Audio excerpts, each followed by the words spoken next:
Hi guys, it's Mr. Jackson with Marilla here. Here to read chapter 28 of Everlost by Neal Shusterman with permission of Simon and Schuster. Let's start. Chapter 28, Skinjacker. This jogger girl was a pain. At first, Allie thought it was going to be okay. But as soon as the girl realized what was happening to her, she started fighting back. She was much harder to control than the ferry pilot had been. "Can't you just take it easy?" Allie yelled to her in her mind. "It's not like I'm going to hurt you. I just need to borrow you a little." "Steal me, you mean?" "Stealing," said Allie, "means that I'm not giving it back." "No, stealing is taking something that does not belong to you without permission, and you don't have my permission." Their body limped and jerked along the Atlantic City boardwalk as the two willful spirits fought for dominance. Allie really didn't have the time or patience for this. "We could do this the easy way," said Allie. "Or we could do this the hard way." But, like Allie, this girl was a fighter. "All right then, you asked for it." Allie forced her eyes closed and concentrated at her will, all her will, on the task of usurping, possessing, controlling. Allie imagined her spirit like a hammer, pounding, pounding, pounding, until the jogger girl was no more than a tremor in the tips of her fingers. When she opened her eyes, her body was no longer jerking around. It was Allie's to use as she pleased. And although she didn't particularly like the idea of being a skinjacker, it was a means to an end. Allie had to admit that being in this girl's body was tempting. She was attractive and in good shape, even if she was a few years older. It would be easy to stay here and make this body a home. Were Allie a different kind of person, she might have done it, but Allie's strength of will also gave her plenty of resistance to temptation. This girl was merely a vessel to transport her home, nothing more. The jogger girl was wrong. Allie was not stealing her body. She wasn't even borrowing it. She was renting it. Because the girl would get paid for her trouble. Her payment would be the absolute knowledge that there was more to the universe than the living eyes could see. Allie found a set of keys in her pocket, and the key chain said Porsche. Ooh. "Where's your car?" Allie asked the girl. But she was still being uncooperative, responding in the whole slew of foul thoughts. "Fine," said Allie. "I'll find it myself." Allie began searching one hotel parking structure after another, hitting the alarm button every few seconds. It took a while, but she finally heard the car alarm go off.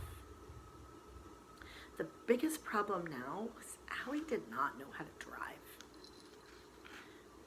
Had she lived, she most certainly would have had her learner's permit by now. But things being what they were, when she started the Porsche, it was the first time she had ever turned the key in a car ignition. It was also a stick shift, and although Allie knew something about gears and the working of a clutch, she had no particular experience.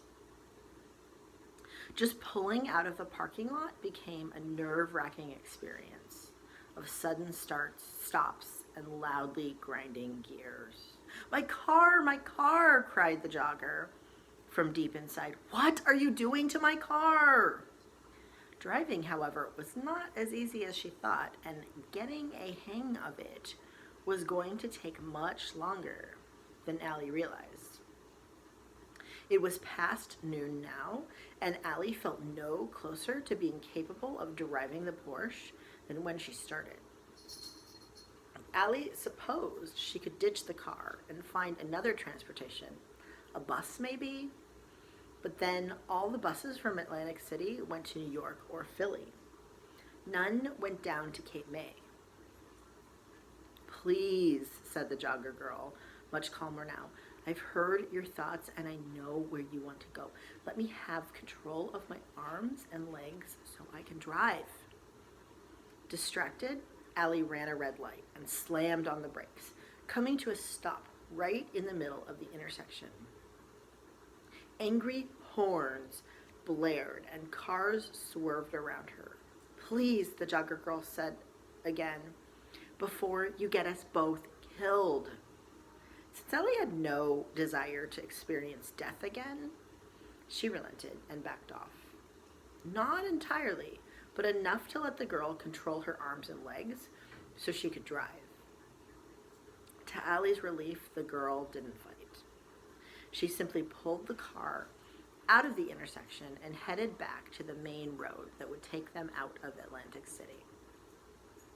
Allie relaxed like the captain of a ship, letting the first mate navigate. "Thank you," she told the jogger girl. The jogger girl said nothing. All was fine until they reached the bridge that connected Atlantic City with the mainland. Halfway across the bridge, the first mate mutinied. The jogger girl launched a sudden mental offensive that caught Allie completely off guard. "Steal my body, will you? Invade my space? I don't think so." Then the jogger girl began to push, but she wasn't pushing down, she was pushing out. Allie felt herself being hurled out of the girl's body like a bad buffet lunch. She couldn't feel a heartbeat anymore or air moving in and out of her lungs. She was disconnected and losing her grip. Allie fought back, hoping it wasn't too late, trying to dig her spirit in like a grappling hook, refusing to be cast off. She pulled herself back inside. And as they fought for control, the car began to swerve wildly on the bridge. They sideswiped a car to the left, bounced off it, and headed for the guardrail above the bay. "Do you see what you did?" screamed the jogger girl. "What I did?" They smashed into the guardrail, and Allie had a horrifying moment of deja vu. The sound of crashing glass and metal. She was flying forward. She hit the windshield, and in an instant, the windshield was behind her. And yet, this wasn't the same as her fatal crash. For when she looked back, she saw the jogger girl still in the driver's seat, behind an inflated airbag. The girl got out of the car, frightened, bruised, but very much alive. Only then did Allie realize what had happened. The crash had thrown Allie clear out of the girl's body. Now, Allie was a spirit again and on the hood of the Porsche, sinking right through it.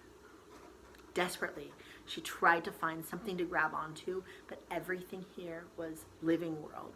There was nothing she could grasp. She felt the heat of the engine inside her as her body passed through it. And in a second, she plunged through the car, which hung out over the edge of the bridge, and then she was falling through the air. Oh no, oh no. She didn't even feel the difference as the air became water. Only the light around her changed. She was falling just as fast, and the dimming blue light of the bay became the charcoal darkness of the earth as she hit bottom. She could feel the mud of the bay inside her, and then solid bedrock. The density of the earth slowed her, but not enough. Not enough. She was going down, and nothing could stop it now. stone in her heart, stone in her gut. Soon it would get hot. Soon it would be magma. And still she would fall. Until years from now, she would find herself trapped in the center of gravity, waiting for the end of the world. Allie was doomed. Then she felt something grab her arm. What was that? She couldn't see a thing in the solid stone darkness, but a voice, faint and muffled, said, "Hold on to me and don't let go." And then she heard, of all things, the whinny of a horse.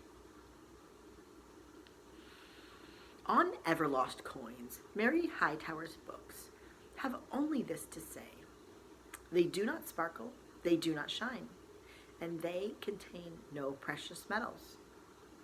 These so-called coins are nothing more than useless leaden slugs, and are best discarded along with one's pocket lint, or better yet, tossed into a fountain for luck. So, that was chapter 28. What did you think? Okay, it's time for some questions. First question. Allie and the Jogger Girl have different opinions about what Allie is doing to the Jogger Girl's body. The Jogger Girl says that Allie is stealing her body because she's taking control of it without permission and it doesn't belong to her. Allie thinks that because she's planning to give control of the body back to the Jogger Girl, that it's not stealing, it's really just renting or borrowing. What do you think she's doing? Do you think that Allie is stealing the Jogger Girl's body? Why or why not? What's your opinion about whether it's okay, what she's doing? Next, Allie starts driving this Jogger Girl's Porsche, which is a really, really fancy car. And we realize that she doesn't really know how to drive. She's not a good driver. Allie had really, really resisted giving the Jogger Girl control back of her body until she was done. But once she starts driving, she ends up letting the Jogger Girl take over her body a little bit so she can drive. Why do you think that Allie does this?